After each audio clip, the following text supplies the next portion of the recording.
રાજકોટના આટકોટમાં 6 વર્ષની દીકરી જોડે દુષ્કર્મનો ઘટના બને છે અને ગુનેગાર જ્યારે પોલીસથી ભાગવા અને હુમલો કરવાની કોશિશ કરે તો પોલીસ દ્વારા એની ઉપર પગ પર ફાયરિંગ કરવામાં આવે અને માત્ર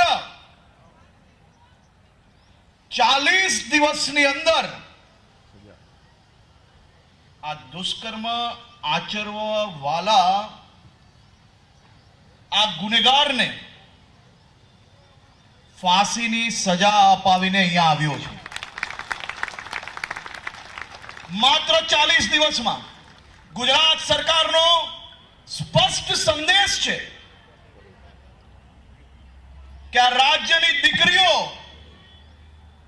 આ રાજ્યની મહિલાઓ સામે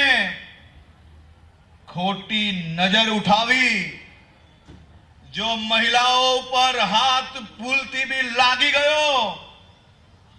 તો એના જીવનનો અંત લાવવાની જવાબદારી એ આ રાજ્યની પોલીસની છે. આ રાજ્યની પોલીસ એ દિશામાં કામગીરી કરે છે. આ મારી અનેક માતાઓ અહીંયા બેઠી છે અને આ સ્થળ તો હું એવું માનું છું કે દીકરીઓની સામે ઘટના બની હોય ને ન્યાય અપાવવાનું હોય ને ન્યાય અપાવ્યું હોય